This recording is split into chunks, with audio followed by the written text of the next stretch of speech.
You are listening to Single Smart Female. This is Jen, And Jen. letting it all hang out for your love life. Examining your dating experiences and answering your hot topic dating questions. Just you and us. Jen squared. No topic is off limits and no filters involved. We are here to help you do dating on your terms. If you have a question you would like us to answer or would like to immediately upgrade your love life with our collection of classes and exclusive merchandise, meet us over now at singlesmartfemale.com. Hey, Miss Single Smart Female, are you there? Can you hear me? Can you hear me now? It's Jen, your romantic fairy godmama. And your other romantic fairy godmama, Jen, is here too. Hey. And remember, this is not Jen with two personalities. These are two separate Jens. Yes. When you hear us talking at the same time, it's because we're two different people. Or are we? Ooh, doo doo doo doo doo doo doo doo. Okay, no. Let's get to listener questions today because I know you ladies have a lot of pressing things on your mind. I'm actually very excited about this question today because I know this is kind of something that women go through. It's not the same situation, but the thought process is very similar among women in reference to men and what they think. So I'm excited. Do you mind reading the question today? I would love to. Sweet. Thank you for asking. All right, here we go. Dear Jens, thank you for your wonderful advice first off. You are so welcome, lovely lady. My question is, how can I tell a guy that I'm willing to move cities for the right person early enough for him to take me seriously as a non-long distance relationship, but not too early as to freak him out? I work remotely. I met a guy several years ago and he made an earth-shattering impact on me that I cannot really describe, just through conversation and some energetic pull. We connected on Facebook but never spoke, as I was in a relationship. I recently ended that relationship and decided to reach out to said guy. I am 31 and he is 41. He expressed a lot of interest. I was heading to the U.S. to visit family. He flew across the country to take me on a date and everything was incredible. How fun. He did everything right, always initiated, was a complete gentleman. The chemistry was indescribable and yet we both focused on our own exciting lives and connected when possible. We have an uncanny amount of things in common and share some values and background. We arranged subsequently 5 different visits. The first 3 times were him flying to me. He independently told me he wants marriage and kids. He is extremely stressed with work and runs several of his own companies, and contact became more sparse after about 2.5 months. He suggested I come fly to visit him. I said I would like that. When the time came for me to book a flight a few weeks later, I gently nudged saying I needed to book said flight as it was getting rather last minute. We spoke about it and he seemed excited about me coming and said he would text me later after confirming dates with some clients. He replied saying he would like to see me but felt very pulled in different directions, presumably talking about work commitments, and could not yet confirm the date. It's been 5 days with no word. I've made other plans instead. I've started doing some online dating with genuine openness and interest in others, focused on myself and etc. I'm worried he's not taking me too seriously because I don't live in the same city and I would like him to know I would 100% be willing to spend time there, at very least, to give us a shot, but I don't want to treat him like an exclusive committed relationship before he has communicated that he wants that. How can I tell him that I'm willing to get serious about him without behaving like I have tunnel vision and giving him too many of the benefits of my attention and time and energy? Help. Miss Bicontinental Dater. So, Miss Bicontinental Dater. I'm curious, Jen, do you have feedback on this already? Oh, well, yeah. I mean, I do. Do you want to hear some of it right now? Yeah, sure. So, I mean, I have just a a little bit, though. No, I'm just kidding. Oh, okay. Limited. Okay, you're done. Let's go. Well, that was really good, wasn't it? Yeah, it was awesome. Let me tell you too, Jen, she wrote a little bit more saying anything else you'd like us to know, that the question we have, anything you'd like us to know about your love life. She said, I certainly have a tendency toward anxiety and self-worth issues, which I'm actively working on. That said, I really do believe that I am a wonderful partner, beautiful, smart, maternal, well-traveled, and successful professionally. So I love that she is looking at herself with not trying to have the rosy colored sunglasses on, or that she's trying to be genuinely open to learning about ways that she can make her dating life better And I really also love as well that when he didn't respond to her, that she didn't just sit around and wait and then that text was genius. That was my girl. Yes. Yeah. Oh gosh, good job. And that she's giving other guys opportunities, because I think that that's really hard when someone gives you an earth-shattering type of connection. It's hard not to get tunnel vision. So I'm so proud of you, Miss Bicontinental Dater, for doing that. I agree. I absolutely agree. Did you have more feedback? Well, I will throughout, but that was my limited amount of time. No. I'll add on You go 15 ahead. seconds if you need. No, Oh, okay, that's I'll okay. Silly head. You're cut off.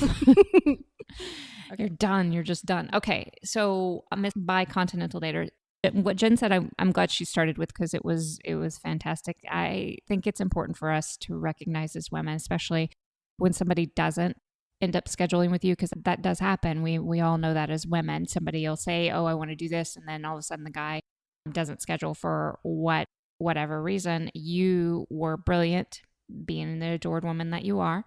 You turned your attention to making your life more fantastic and having fun and keeping a genuine openness to dating. Okay, so here's some points that I want to address. There's always an assumption, and this is very common with women, that he doesn't know enough to take you seriously.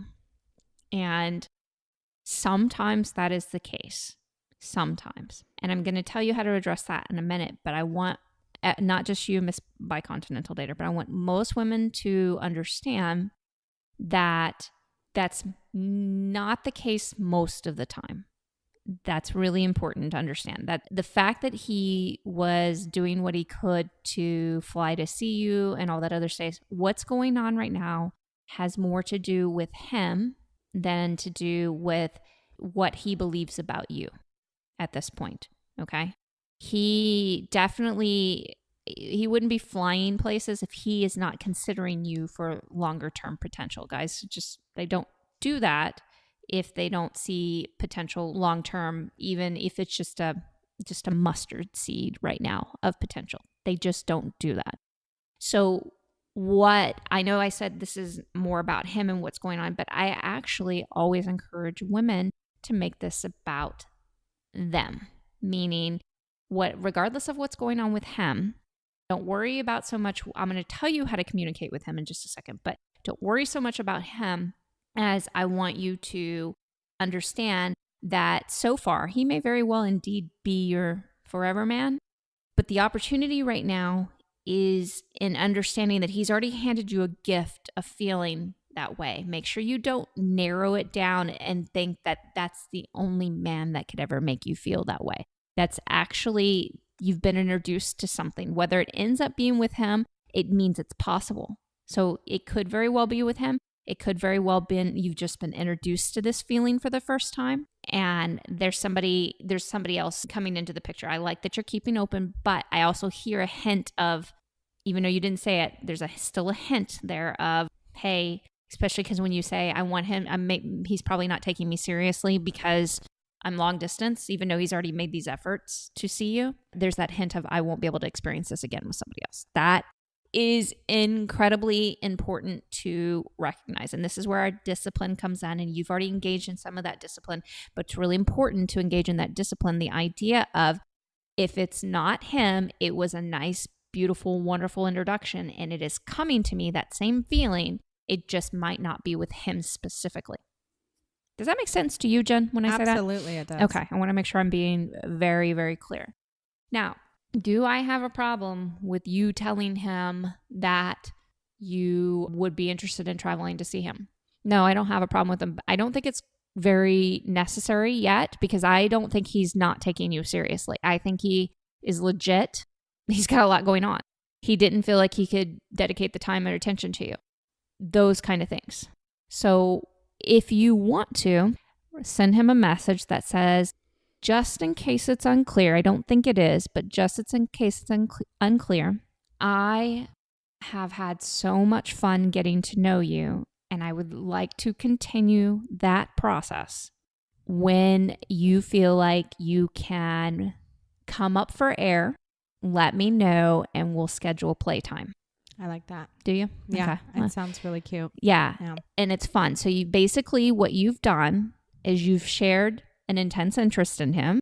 You've shared it in a fun, playful way. You've acknowledged that he's got a lot going on, but you haven't given him an out either. Yeah, you've removed pressure from it Yes. as well. Mm-hmm. Yes. But your intention it's perfectly clear. Mm-hmm. So go ahead, Jen. What I was just going to ask, what do you think about her telling a guy that she's willing to move cities?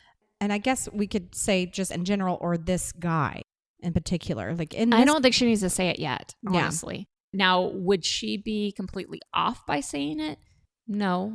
Yeah, I think in this particular situation with the current state of it, I Mhm. think it could come off desperate. It'd be really hard to say it in a way that it wouldn't seem desperate to say, "Oh, I'm willing to move cities." I'm not sure. Well, I don't know. I don't know about desperate.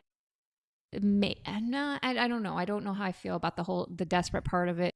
Because I always think there's always a way to say something, but I just don't think it's necessary at this point because I'm not sure that even though I know she's experienced this incredible feeling, I'm not sure that this is the guy yet Mm-hmm. because I think that this is happening for a reason. This is how I view things when there's an opportunity being presented here. She's definitely got her leg in the door of the opportunity, but I want her to step all the way through with her energy and her mindset around it, meaning I want her to see this as an opportunity to explore and say, you know what, I had these incredible feelings with this man. He knows I'm interested in seeing him again. I'll let him take the initiative on that when he feels like he can breathe in order to pay sufficient attention to me because I'm an adored woman and I deserve that. But I'm going to use that also to mean that there's something else I need to be exploring right now. There's something else I need to be experiencing, somebody else I need to get to know right now. And I'm going to turn my attention there. Mm-hmm. I see. That's an adored woman muscle in my estimation. So there's always a way to say something that doesn't come off as desperate. But again, I just don't think it's necessary right now. I really don't. I think we as women, we as adored women have to, and this is what I did a lot during my dating and I still during my relationship, because I'm not going to bullshit any of you ladies out there and say, "Oh, you know, my husband and I, we have an absolutely perfect relationship all the time." I was telling you the other day, we got into a really big fight. I actually was more fighting with myself than anybody else because I was really stressed out. It's a good And he's visual. looking at me like, okay. But I read things based on what opportunities they present Mm-hmm. for me. And in dating, when a man didn't have the time for me, I knew that was because there was either another man I should turn my attention to and get to know, or because there was something I was neglecting for myself. Right. Whether it be self-care, whether it be having fun, whether it be girlfriend time, whether it be family time, whether it be something creative, whether it be serving, helping people. It was always an indication of when I really liked somebody and they weren't paying attention to me in that exact moment, it was because I was neglecting something that was more important. Right. It wasn't because of, I never made it about them and what they needed and what that never, anytime I did that in my history, when I made it about them, it never worked out the way I wanted it to. So ladies, that's really key here. Make it about you. What is this for you? What's going on with you? What can you be focusing on? And yes, I'm asking you to divert your attention from something that you have focused on and bring it back to yourself. It is a muscle that you develop. And the more you use it, the easier it becomes. Have you used it? Have you used that muscle? Why am I thinking about Kegels right now? What's happening? Is the force strong with your Kegels? I'm Kegling as we speak. No. Do you know you can Kegel in different directions? No. Yes. I Yes. didn't. You can actually Kegel in different directions. Holy cow. Yes. I'm going to practice later. Yeah, you can go left and right and forward and back, and you could go out I wonder diagonally. if any listeners are Kegling with us right now. All right, ladies, on 3, let's Kegel together. 1, 2. May the Kegel force be strong with you. And yes, you can have cervical orgasms, not just vaginal orgasms. There's all different types of orgasms. Did you know that? Excited. No. the things we need to discuss. Yes. More advice than you even ask for sometimes. Yes. We are TMI all the time. But on the same page, we are here dedicated to your love life. So, Miss Mike Continental Dater, like Jen said, I'm extraordinarily proud of you for seeing the majority of this picture, for taking the initiative to be an adored woman, to focus more on yourself, to make your life incredible. I just want you to take it to the next step, and you're more than welcome to use the exact words I gave you and send it to him so that you feel better in your head that he knows. But keep pushing forward. There's something here for you. There's something really important. You are not going to lose out. The way you're doing things, you're not going to lose out on him due to this thing that's going on in your head. You keep pushing forward, and there's something amazing coming. Okay, Lover Girl, it's time for the final thought on today's show. Saying something as simple as, I am open to different possibilities with the right person, won't come off as desperate. Consistently worrying about him instead of your other opportunities will. Today's show is brought to you by thelovesickcure.com. Does your love life suck because you can't move on from the idea of him? Does every man you meet pale in comparison to the way he made you feel? It's okay, lady love. We 100% understand and have been there before. Whether you'd like the opportunity to get him back or to completely move on, we know this only happens when you cure your heartbreak and love sickness. Let us help you do that today at thelovesickcure.com. Hey, Lover Girl, this is Jen again. Don't forget to subscribe to the show in your favorite podcast app, as well as share Single Smart Female with all of your single smart girlfriends. And if you would like to play around and learn more about Mantourage dating, come see me at singlesmartfemale.com. Talk to you next time.